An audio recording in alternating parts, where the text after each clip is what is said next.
importante essa reflexão que todos nós precisamos. Então vamos lá. Vamos entender um pouquinho como é que o Espiritismo nasce na sociedade. Em qual contexto social o Espiritismo nasce? Então a gente vai fazer um breve histórico, né? Para que a gente possa compreender algumas questões. Bem, ele nasce em Paris, né? Entre os anos... nós vamos falar primeiro, né, sobre o contexto, né, da sociedade naquela ocasião. É porque aqui está e ali está outro. Muito bem, entre 1852 e 1870, Paris, a França, era o centro do mundo. Era o centro cultural, era o centro onde todo mundo, né, buscava informações, se abastecia da cultura daquela localização. Então, existia lá uma modernização econômica e industrial que nascia naquele momento. Porém, a sociedade, à época, buscava novas respostas para as questões morais que visitavam aquela sociedade naquele momento e buscavam também o sentido da vida, né? As pessoas debatiam o que é o sentido da vida se nós evoluímos, nós temos uma condição econômica boa, nós temos um crescimento e uma evolução urbana e industrial. E o que é que falta para nós para além do material? Então esses eram os questionamentos da sociedade naquela época, né? E se nós olharmos bem, a coisa não mudou muito, porque hoje nós temos um crescimento, né, tecnológico grande, porém a nossa moralidade pode ser repensada. A moralidade da sociedade pode ser pensada, como o Jô bem falou há pouco, né? As cestas básicas, a distribuição de renda ainda não é justa. Há de chegar o dia em que nós não precisaremos mais. A distribuição de renda será de forma justa e de forma mais humanizada. Nós não precisaremos mais passar por todas as questões sociais que nós passamos hoje. E aí, no dia 1º de abril de 1858, nasce em Paris a Sociedade Parisiense de Estudos Espíritas, né? E lá no ano de 1854, Kardec, o nosso codificador da doutrina dos espíritos, ele tem o conhecimento de que na sociedade existiam fenômenos e que a sociedade parava para pensar, questionar e estudar aqueles fenômenos. Mas Kardec, um intelectual, um homem das razões, um homem da ciência, como acreditar que meras mesas móveis pudessem se movimentar? Era algo muito fantasioso, né?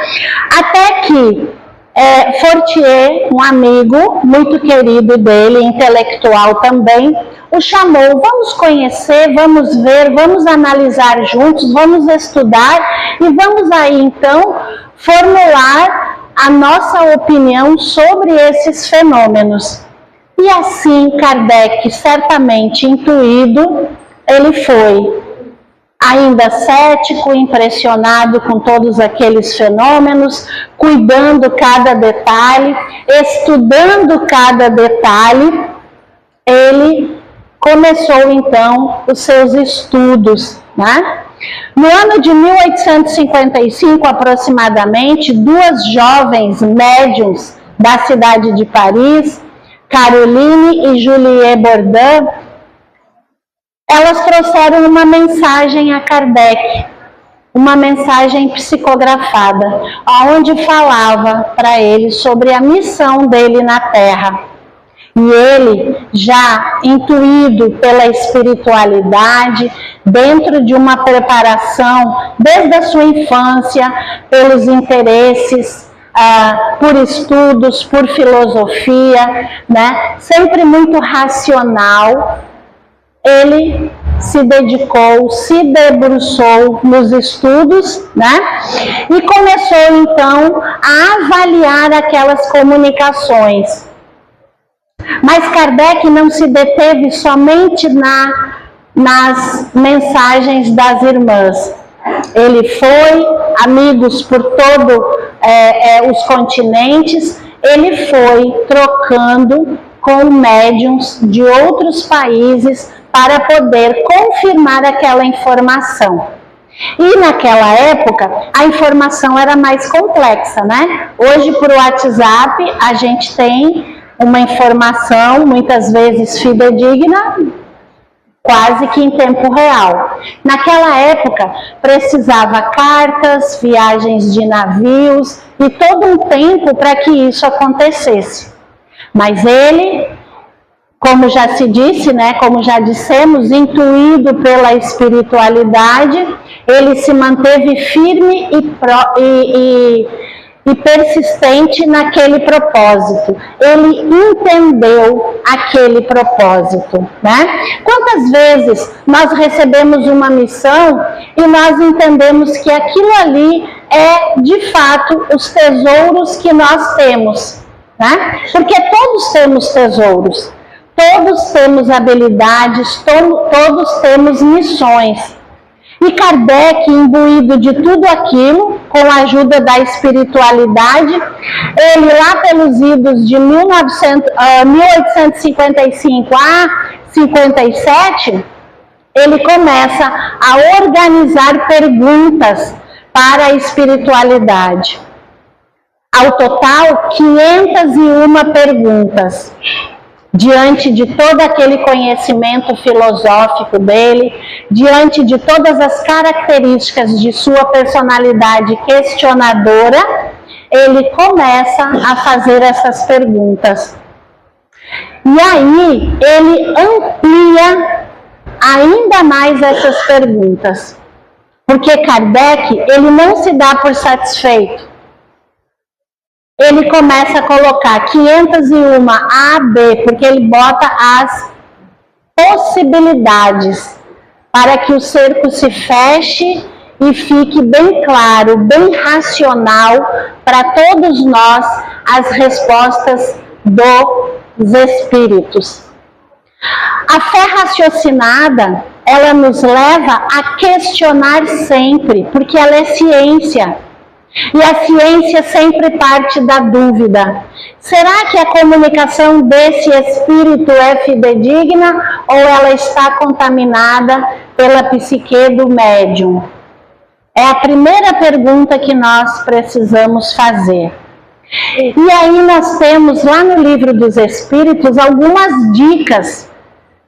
Qual é uma dica interessante para que nós possamos saber se aquela mensagem ela é o mais fidedigna possível, porque não há mensagem 100%. A nossa psique, quanto médiuns, quanto pessoas ainda falíveis, sempre tem ali um quantum de atravessamento naquela mensagem, né? Por quê? Porque nós somos humanos ainda. Né? Nós temos as nossas questões. Mas aí, Kardec vai destrinchando até chegar nos dias de hoje, que nós temos essa belíssima obra, o Livro dos Espíritos, desdobrado em 1019 questões. E aí eu fico pensando, se Kardec tivesse encarnado, em quantas questões estariam distribuído hoje o Livro dos Espíritos. Bem, essa missão que Kardec nos entrega com 1019 perguntas, cabe a nós, espíritas do século XXI, continuar questionando, né, os fenômenos. Nós precisamos ter olhos para ver e ouvidos para ouvir. Porque a doutrina dos espíritos é a natureza. é a natureza se fazendo. Então não tem milagre, não tem nada extraordinário. O que tem são as leis de Deus se fazendo junto a nós. Então, qual é uma das principais dicas que o Livro dos Espíritos nos assegura? As mensagens da espiritualidade não podem ter personalidade. Elas precisam trazer características sociais, características que sejam ao alcance de todos nós. Quando a espiritualidade se dedica a uma ou um grupo, nós já precisamos questionar, entrar em prece, vibrar para que a mensagem correta nos chegue. Porque Deus, Ele age no nosso íntimo, no nosso interior. Mas nós outros, é na sociedade que nós agimos. Então, para Deus, não há diferença entre seus filhos ou filhas. O que há é filhos e filhas em crescimento espiritual. Então, a mensagem dos Espíritos, ela tem que abarcar a todos. Muito diferente de nós outros que pensamos na nossa família, nos amigos, no nosso grupo, não é verdade? Mas a espiritualidade sempre vai trabalhar no social. Então, essa missão de Kardec e dos questionamentos, me parece que agora fica conosco, para que nós possamos dar seguimento, né, a essa maravilhosa obra e a essa doutrina que nos acolhe, né? Mas percebam que eu coloquei aqui, dentre os anos e dos trabalhos e das chamadas que Kardec teve, muito trabalho. Kardec no início trabalhava, depois precisou largar a sua profissão como professor, como pedagogo, para se dedicar à doutrina. Porque era tanto estudo, era tanto experimento, que ele não conseguia mais dar conta. Quanto trabalho, quantas noites, quantas dúvidas. Né? E isso fica para nós hoje. Se nós queremos professar uma fé racional, nós precisamos trabalhar também. Né? E temos até uma certa conforto, porque já pegamos a obra pronta, já nos foi trazido a doutrina, né? Então, estudar sempre. E aí aqui ele trabalhou, continuou trabalhando, e aí os achados dele foi a primeira questão de que nós não tínhamos o conhecimento, pelo menos na sua grandiosidade. Que é Deus? A primeira pergunta. Inteligência suprema, causa primária de todas as coisas. É uma lei, é causa. Não é acaso, ele é a causa. As leis são a causa de nós, da nossa alma, do nosso corpo físico e do mundo que nos acolhe. Né? Vida pós-morte. Para onde vamos? Da onde viemos? Quem são os espíritos encarnados e desencarnados? Ele nos traz esse recorte. Encarnados temos um pensamento, temos possibilidades. Desencarnados, outras tantas, que não lembramos agora. Mas o que nos é dito é que as nossas consciências se ampliam no pós-morte, da vida física, e que de fato a morte não existe. Né? A relação com a nossa moralidade. Até então, a nossa sociedade se preocupava muito com a vida material. Né? Como nós vimos lá em Paris, havia uma evolução na ordem cultural, na ordem financeira do país. mas a moralidade ainda precisava ser vista. E já se falou, hoje o padrão nosso é o mesmo.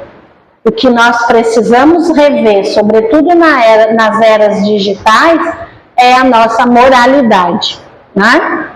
E aí, em 1861, nós tivemos lá, né, o Auto de Barcelona. Tivemos o Auto de Barcelona, aonde queimaram, né, a Igreja Católica queimou os livros, livro dos Espíritos, livro dos Médiuns, que chegava a Paris, mas aí a espiritualidade disse a Kardec: acalme-se. O que é de Deus e o que é verdadeiro, o fogo não queima. E assim a doutrina dos Espíritos ficou ainda mais conhecida, porque todo mundo queria saber o que continham aqueles livros queimados. E qual era o interesse na queima daqueles livros. Então, a doutrina espírita, né, teve uma ampla divulgação a partir deste comportamento aqui da sociedade. Então, nasce o Livro dos Espíritos, que aborda a ciência, a observação dos fatos, né? O que é a ciência? É comportamento, é erro, é acerto, é o médium que traz a comunicação, é o passe que funciona e nós vamos trazendo os resultados para os trabalhadores, é a comunicação dos espíritos no dia, né, em que os médiuns se reúnem para aportar esses espíritos desencarnados e nos trazerem as notícias do além. E aí nós vamos aprendendo com a ciência e com a comunicação. Qual é o objetivo, né? Às vezes as pessoas me perguntam, amigos me perguntam, qual é o objetivo da comunicação com os espíritos? Se teoricamente existe uma pleiade de espíritos superiores que poderia acolher esses espíritos, e por que é que nós somos instrumentos pela misericórdia divina? Porque quando nós ouvimos que alguém errou no passado, nós tendemos a errar menos. Olhos de ver e ouvidos de ouvir. Quantas vezes a gente aprende com o erro de alguém, não é verdade? Então a mesa mediúnica é uma oportunidade para nós buscarmos a nossa moralidade. Quando os espíritos desencarnados nos trazem as suas dores, as suas frustrações, nós aprendemos com eles. Não é? Então, isso é a ciência, a filosofia. A filosofia é a arte do debate, da discussão, do prestar atenção na vida e no movimento dela. Esse é o objetivo da filosofia. É debatermos, é construir saberes em sociedade. Então, por isso que a doutrina dos Espíritos nos diz: estudem sempre, nunca deixem de estudar. Porque aquela pessoa que está no grupo de estudo nos traz uma experiência, nos traz uma advertência, da qual nós ainda não havíamos percebido. E aí nós precisamos acolher. Nem sempre nós conseguimos concordar, mas está tudo bem, porque tudo é aprendizado. Quando a gente amplia o nosso olhar para as possibilidades, né, nós conseguimos aprender melhor. E a moralidade, né, a nossa moralidade. Nós precisamos estabelecer projetos para a nossa moralidade. E a doutrina dos Espíritos é um farol. É um farol para que nós possamos trabalhar a moralidade em nós. Quando a casa nos oportuniza, né, trazer o alimento, e não só o alimento, virmos também visitar, abraçar, receber essas pessoas aqui. Socializar com elas no horário em que elas vêm à casa. Nós temos o nosso horário, nós trabalhamos, mas nós precisamos também essa interação social. É o olho no olho. O alimento é importantíssimo. Mas será que nós temos fome só de alimento? Ou de abraço, de acolhimento, do outro poder me ver, colaborar comigo, né? Às vezes a gente está tão triste, tão chateado, e alguém vem dar um abraço, ou olha nos olhos e diz bom dia, e aquilo já melhora o nosso dia. Então, nós precisamos caminhar juntos para essa moralidade. E nós aprendemos essa moralidade nesse contato, nessa interação social. Porque aí nós entendemos que nós não somos tudo aquilo que nós pensamos que somos. Às vezes a gente acha que a gente é tão bonzinho, às vezes a gente acha que nós não nos equivocamos, não erramos e não temos o que melhorar. Temos, todos nós aqui, encarnados e desencarnados, temos avanços significativos a fazer, tá? Parte dessa mensagem que Kardec recebeu diz assim: nossa missão é de abrir os olhos e os ouvidos de todos, confundindo os orgulhosos e desmascarando os hipócritas. Todos nós aqui temos missão, diferente, mas temos. Temos tesouros que Deus nos entrega, que as leis divinas nos entregam. O que nós estamos fazendo com os nossos tesouros? As nossas profissões permitem que nós possamos fazer um voluntariado? Se sim, podemos pensar em projetos, né? Em visitas e tudo mais, né?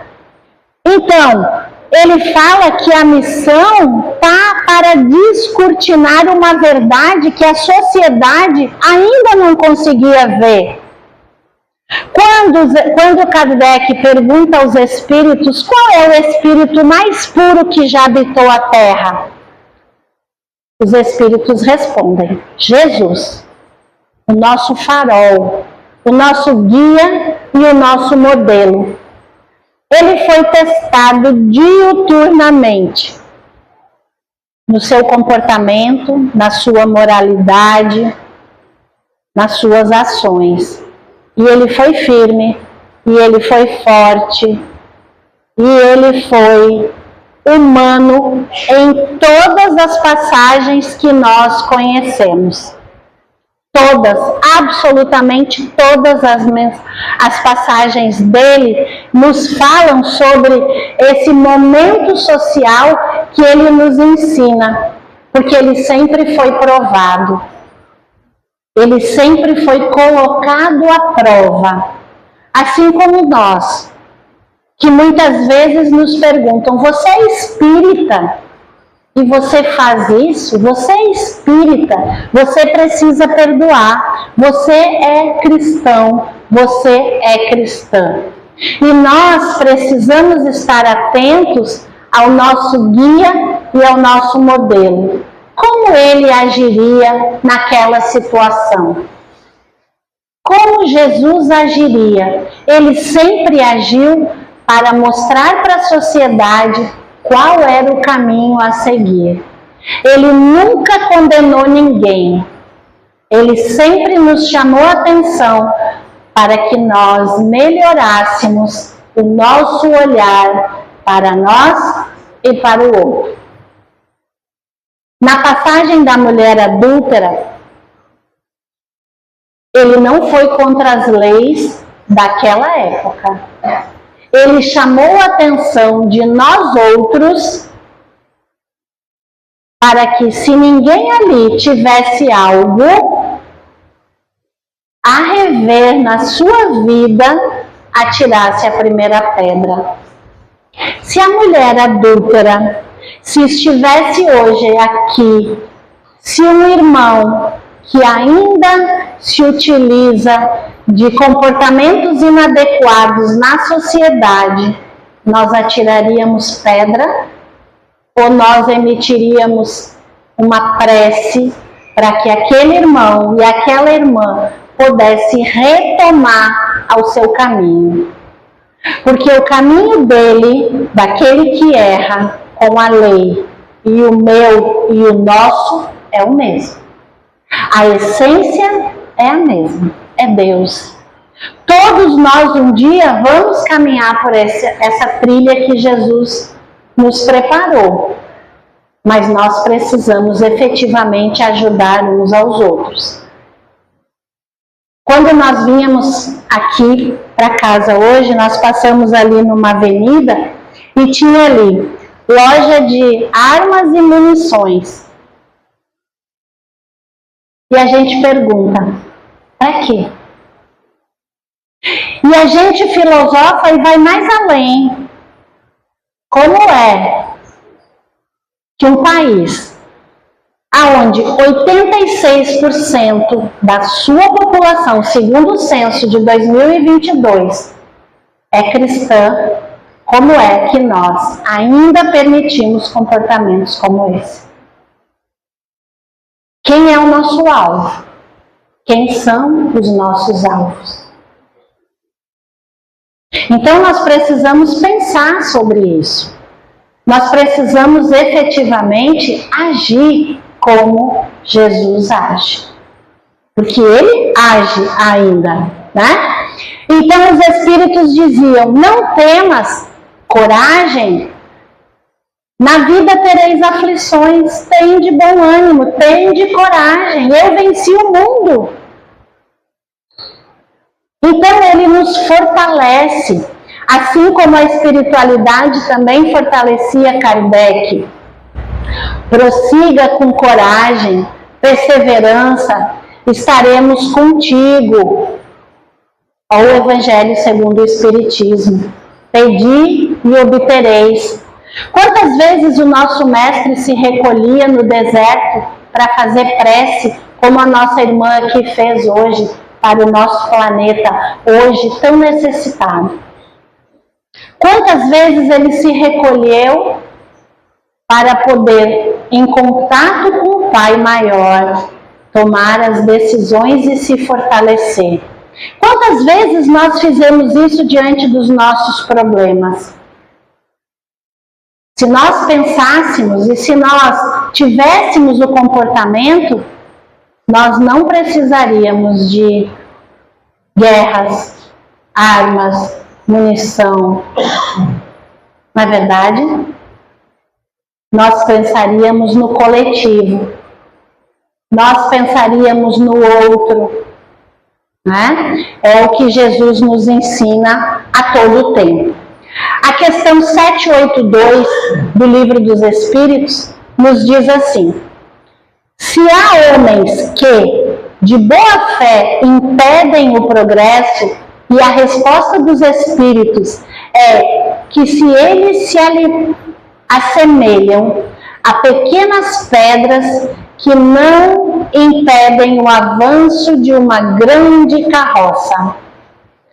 Jamais quem promove a guerra e a desigualdade social vai interromper o progresso do qual Deus preparou para todos nós. Jamais. Eles podem até dar um trabalhozinho, mas nós outros que acreditamos na força do universo, na potência de nossas almas, na espiritualidade, que assim como estava para Kardec, está para cada um de nós, nós temos um material muito mais potente que o material bélico. Nós temos a potência das nossas almas. Nós temos a comunicação direta com a espiritualidade, que é uma outra vertente da doutrina dos espíritos. Eles nos dizem que nós não precisamos terceirizar a comunicação com os espíritos, porque todos somos médiuns, todos nos comunicamos com o divino, com os nossos anjos, guias e mentores. Então nós não precisamos terceirizar. A resposta está em nós, em cada um de nós. Centros espíritas, templos religiosos sérios de toda a ordem são ferramentas, mas a potência é individual, é subjetiva e está em cada um de nós, porque nós podemos trazer todo o nosso potencial intelectual, estudar, nos dedicar à obra, mas se a nossa intenção não for o social, não for o bem, então nós ainda caminhamos pouco.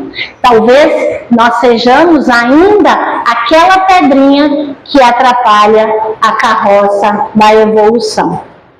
E eles dizem mais: mas com o tempo e o entendimento, a ignorância se dissipa e a sabedoria chega, com o progresso moral se desenvolvendo, mesmo que mais lentamente que o intelectual, e que a Terra evoluirá para um ponto de união de bons espíritos. O que ele diz aqui? Que as virtudes nós podemos angariar, desenvolver em nós. Nós, de alguma forma, pela nossa condição, talvez nós não sejamos uma pedra tão grande que proporciona isso. Mas nós somos pedrinhas pequenas que muitas vezes atrapalha o nosso crescimento e o crescimento do outro. Então nós precisamos repensar as nossas atitudes, as nossas intenções. Não é verdade? Ele diz aqui também que o progresso moral é uma lei, está lá, Livro dos Espíritos, 3ª parte. A evolução, a moralidade, a lei do trabalho é lei, não tem como. Quantas encarnações nós vamos precisar? Não sabemos, mas sabemos que estamos endereçados a isso, né? Desigualdade social, uma pedrinha no caminho, às vezes uma pedra grande, a depender da situação, não é verdade? E todos nós aqui podemos trabalhar para isso, para uma igualdade social. Ah, mas eu não tenho condição de ajudar, eu também não tenho muito acesso, não tem problema. A igualdade social se dá quando a gente vem aqui, recebe as mães, entrega a cesta básica, conversa. E aí? O que você tem? Você quer conversar algum assunto? Eu posso te ajudar em alguma coisa? Isso é o progresso moral do outro e o nosso, e consequentemente de todo o nosso planeta. Então nós temos sim como, mas diante do nosso ego adoecido, nós trazemos as guerras bélicas, as guerras emocionais, as guerras sociais. Por quê? Porque nos achamos ainda, o centro das atenções. O ego é necessário para todos nós. O ego é aquela instância psíquica onde nós avaliamos as nossas ações no mundo. Isso é o ego. Quando ele está adoecido, ele só olha para o eu, né? A minha família, o meu filho, quem é meu. E aí nós voltamos então para as leis, né? As leis divinas, lei de sociedade, lei de trabalho, lei de progresso, porque Moisés nos antecipou a lei. Ele fez o que era possível naquela época. Ele nos trouxe, através da sua mediunidade, as leis. Jesus veio executá-las, nos ensinando como seguir a lei, as leis, com amor. E o Espiritismo nos esclarece dizendo, é o único caminho que conhecemos até então. Não há outro, pelo menos até aqui.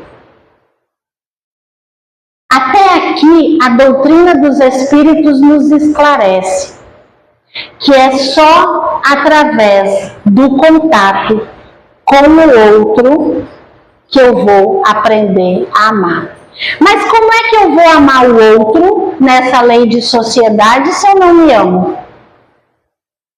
Se eu não olho para mim com carinho, com acolhimento, com atenção, com educação, eu me cobro, eu me encho de tarefa, eu não tenho tempo. Como é esse amor? Porque a gente só dá o que tem. Se eu não tenho amor, logo eu não dou amor. Se eu não me perdoo, se eu sou extremamente rígida comigo, logo eu terei dificuldade de perdoar.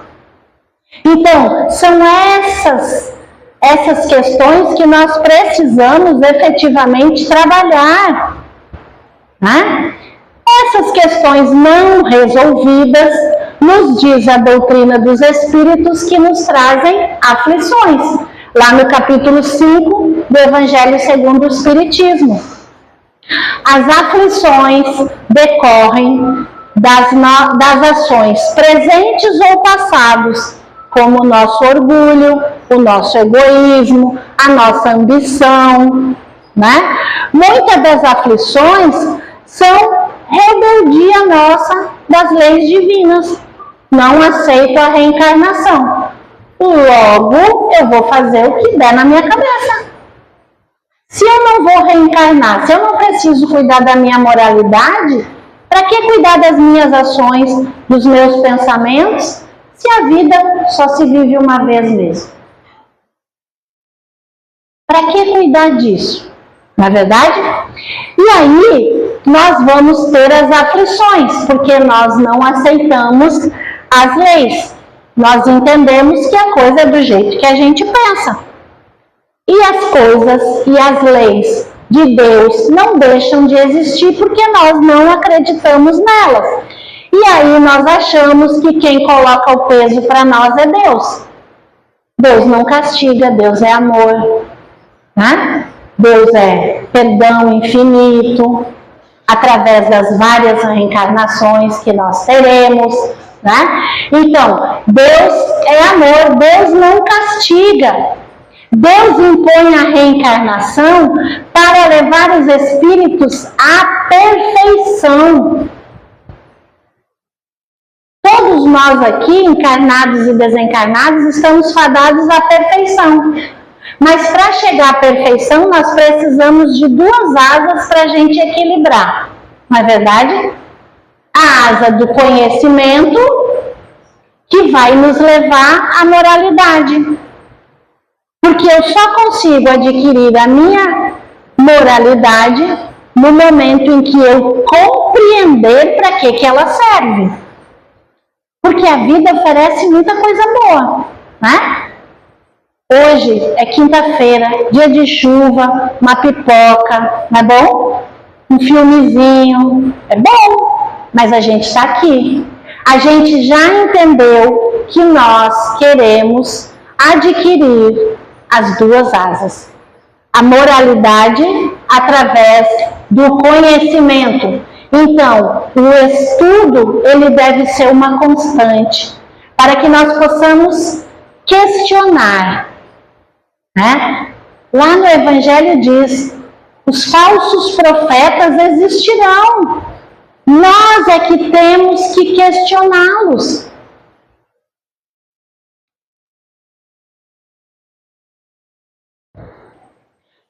Espiritismo, como já falamos, é uma doutrina filosófica, científica e moral, que estuda a natureza, a origem e o destino dos espíritos, bem como a relação com o mundo corpóreo, o mundo material, né? Isso está lá na introdução da obra, O que é o Espiritismo.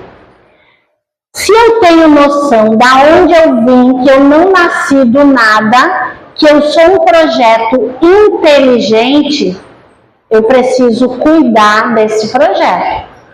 Eu preciso cuidar da minha saúde, cuidar dos meus pensamentos, cuidar da minha saúde física, mental e espiritual. Eu preciso cuidar da minha casa, do meu planeta, né? Nossa casa máter, certamente voltaremos para ela, não é verdade? Precisamos cuidar desse caminho. E vamos repetir porque é importante. Nós só podemos cuidar do caminho em sociedade. E como é que a gente cuida, Márcia, desse caminho social? Respeitando as diversidades. Nós estamos hoje no século 21. Nós temos aí diversidades de toda ordem, de gênero, sexual, famílias contemporâneas com uma outra formação. Nós precisamos acolher, nós precisamos abraçar uns aos outros. Cuidar do caminho significa cuidar do outro, da outra, não é só de mim, não. Eu vou cuidar só de mim, é bom, mas não é o suficiente. Eu preciso entender e racionalizar que eu não vou crescer sozinha. Se eu passar um ano dentro do centro espírita, orando, tomando água fluidificada e aplicando o autopasse e emanando energias positivas para o planeta, é bom? É, mas é pouco. Nós temos todos o potencial muito maior que isso. Porque juntos nós somos muito, nós somos uma potência inimaginável, né? Através das nossas intenções. Então o Espiritismo vem nos esclarecer que a união é que vai fazer essa melhora e vai nos mostrar pela experiência, pela ciência e pelas vivências que imagens como essas, cada vez mais, nós precisamos vibrar por esses governantes para que eles acordem dessa letargia espiritual. E que isso gera consequências bem sérias, né, para quem as promove. Então, nós teremos aí sim um planeta regenerado. Mas essa regeneração, ela não é do planeta nem é de Deus. Ela é interna, ela é subjetiva, ela é de cada um de nós. Porque nós sempre esperamos a melhora do outro, né? Meu marido vai melhorar, minha esposa também. Essa mensagem do Evangelho é para o meu marido, é para o meu filho. Não, ela é para mim. Porque através dela eu me transformo e aí sim eu transformo o meu entorno. Então, as mensagens, as vivências, elas são sempre de fato para nós. Essa transformação necessária que a doutrina dos Espíritos nos traz, através do reconhecimento, primeiro da nossa importância, o quanto nós somos cuidados pelo universo, por Deus, pela espiritualidade maior. Nós temos uma importância incrível para Deus. Então, essa transformação, ela precisa vir de mim. Eu sou o caminho, a verdade e a vida. Ninguém vai ao Pai a não ser por mim. Então tá aí, ó, o farol. O farol que ele disse lá há mais de 2000 anos que nos deixaria. Eu vou, mas deixarei, né, uma verdade rediviva para que vós outros possam seguir. Nós, espíritas, acreditamos piamente que é a doutrina dos espíritos, que é a codificação com todas as informações, com todas as dicas para que nós possamos nos melhorar. Porque, como disse ele, ninguém vai a Deus, a melhora, a evolução, se não passar pelo farol. Por essa personalidade única, perfeita, que está entre nós. Nunca deixou de estar. É o nosso governador maior. É aquele do qual todos nós, diuturnamente, acessamos diante das nossas dificuldades. Então, que nós possamos pensar sobre essa transformação, pensarmos sobre essa ferramenta maravilhosa que nós temos aqui, ó, que é a codificação. Estudar, avaliar, analisar. Nós teremos dificuldades? Teremos dificuldades. Nós vamos precisar ler algumas vezes as obras, Livro dos Espíritos, Livro dos Médiuns, ler, reler, buscar grupo de estudos, buscar o dicionário. É uma leitura densa que às vezes a gente não compreende. E se nós lermos, eu lembro quando eu li o Livro dos Espíritos pela primeira vez, nossa, ficou tão superficial que eu pensava, será? Será mesmo? Né? E hoje, em grupos de estudo, a gente percebe a nossa compreensão um pouquinho melhor. E isso traz uma satisfação. Mas não é a satisfação do orgulho. É a satisfação de nós termos nos dedicado a nós mesmos. E o quanto isso trouxe e trará de benefícios, não somente para o atual, mas também para o nosso futuro. E já nos encaminhando para o final, a gente precisa pensar no futuro. E o que é o nosso futuro? Muitas pessoas têm curiosidade, né? O que eu vou ser? O que eu fui?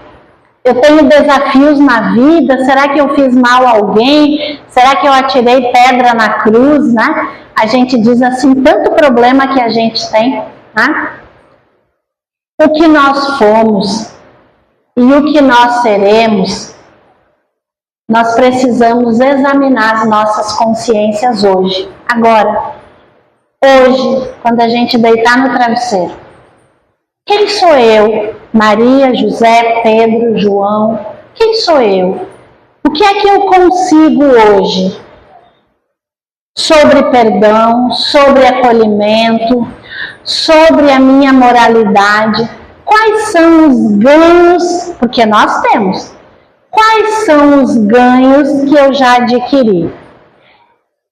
Esse ser, essa personalidade, seremos nós amanhã. Porque a natureza não dá saltos quânticos. E nós não saímos, né, da lama para a luz. Nós vamos precisar passar por um processo grande para poder chegar lá. Então, que a gente possa se utilizar desta ferramenta chamada Doutrina dos Espíritos e nos dedicarmos a ela, a nós, a racionalidade do nosso ser e a potência da alma que nós sentimos de verdade vibrar em cada um de nós. Nós temos essa potência. Basta que a gente se conecte com ela. Para isso, a gente precisa silenciar o mundo alguns segundos durante essa vida barulhenta que a gente leva. Basta alguns segundos Não precisa muito tempo, não. Não precisa fechar o Santo Espírito e ficar lá 30 dias. 5 minutos por dia não atrapalha. E também não diz de onde, de local. Eu preciso estar recolhido. Pode ser no ônibus, pode ser no trânsito, pode ser no banho, pode ser quando a gente deita. É essa conexão com a nossa essência, que é Deus, que é maravilhoso, que é bom e que é justo. Muita paz e muita luz.